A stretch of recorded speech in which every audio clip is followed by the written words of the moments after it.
not familiar with all or even most of these false prophets, but I challenge you to find a false prophet who was dumber than Muhammad. We'll read a few passages, and you can tell me if I'm right or wrong. We'll read a quick comment from Aisha about some of the worldly things that Muhammad really liked. Then we'll briefly review a topic that we've considered before, namely Muhammad accepting a poisoned meal from a woman whose family he had just slaughtered. Then we'll read a few short passages about what Muhammad did right after that. And we'll see that as dumb as you thought Muhammad was for accepting a poisoned meal from a woman whose family he had just slaughtered, he was so dumb that he learned absolutely nothing from his mistake. So, first, some worldly things that Muhammad really liked. Ibn Sa'd, Volume 1, page 469. Aisha said, "The Prophet of Allah, may peace be on him, liked three worldly objects: perfume, women, and food. He obtained two and did not obtain one. He obtained women and perfumes, but did not get food." Now, obviously, he obtained food, or he would have starved to death. Aisha seems to mean that he didn't get enough of the delicious sort of food he liked.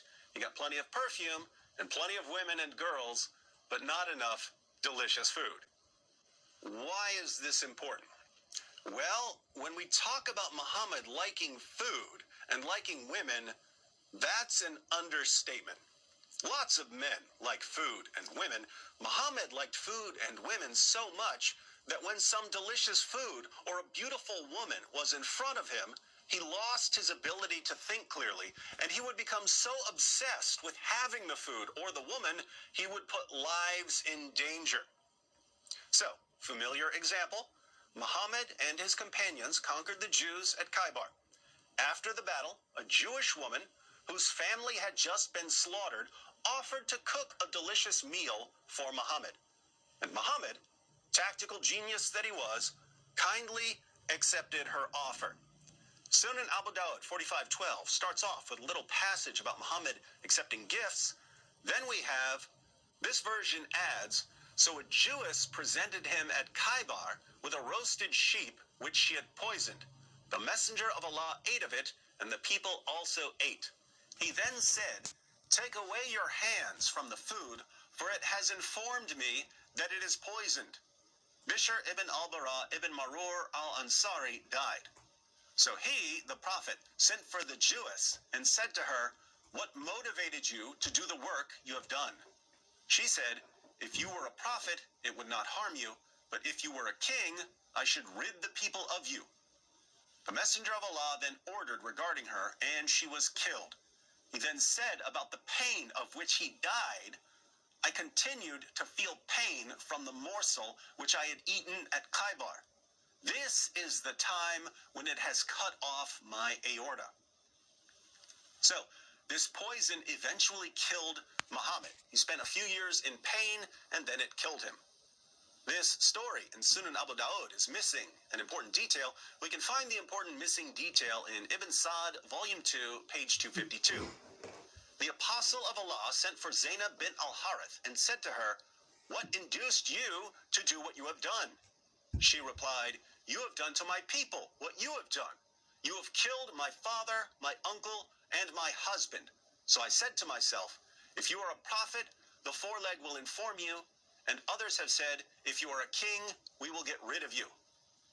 Muhammad killed this woman's father, her uncle, and her husband, and then she offered to cook dinner for him.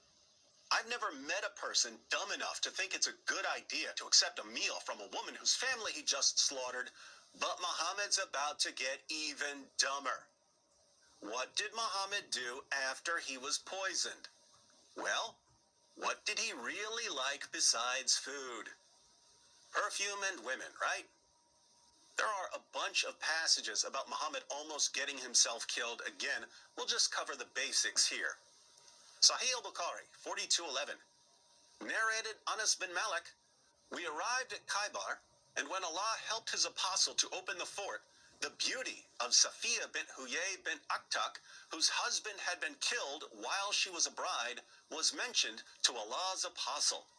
The Prophet selected her for himself and set out with her. And when we reached a place called Sid Saba, Safiya became clean from her menses. Then Allah's messenger married her.